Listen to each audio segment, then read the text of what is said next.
So anyway, I gotta make this quick because I just did a whole nother video just now. But yeah, of course, I took all of this off. It's all pop connectors. You don't really have to do anything. The radio's in, and basically, with this here was what the problem was with trying to get the radio to sit flush.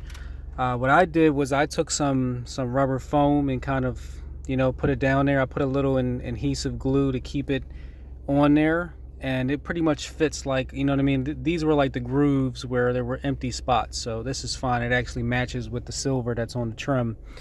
And what people usually have problems with this radio is basically being able to push this down and hold it up without having any, interruptions or problems or that not looking clean. So I figured out that you can put this foam on the side. I put some duct tape around the very top of it, and then I put this on the side to fill it in, which it fills in very nicely actually. And what I did here, I actually did a lot here, but you can't see it from the top from where you would be looking if you were in the seat. But what I did was there's two basically nudges, one right here and one right here, and I sanded both of these down, and also sanded this down right here on the top. I just sanded right into it, you know what I mean? And it gave me the room to be able to push it down and to be able to open it up exactly how it would on the factory radio. So this is fine now. This is okay. And it opens up fine now. When I do that, when I put this radio back in, it's gonna look just as good as factory on this vehicle, which is actually very hard to do this on. Apparently some people have tried and they've had problems with the door or something else. So I'll make another video about this in a little while. If anybody has any questions, just let me know. I'll be happy to help you out. I did use a grinding tool, which is basically a cutting tool with a wheel, and you zip and you just zip through it, and it smells like melted rubber or melted plastic, and that's pretty much what it is. But it does sit flush now. It does sit flush inside the deck. It doesn't look out of place. It looks like it's very professionally done. And yeah, Scion TC 2007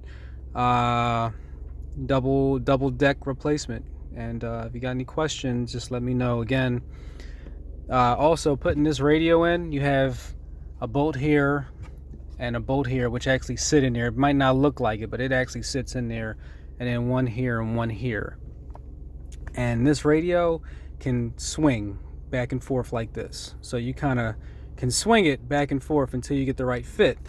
Now this thing right here was actually made specifically perfect for this factory radio, and it had nudges here and nudges here and nudges all over this place to keep this radio in and that radio out.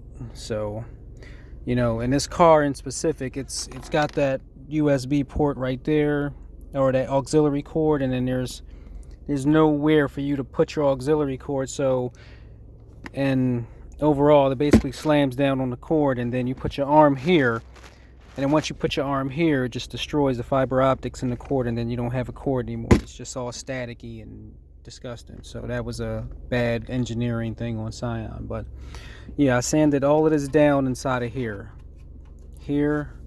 and here were sanded down, and inside of here, and the little nudges that are on the back of here were all sanded down, and that gave that the opportunity to make sure it goes in properly, nice, flush and flat. So I'll post this on the line.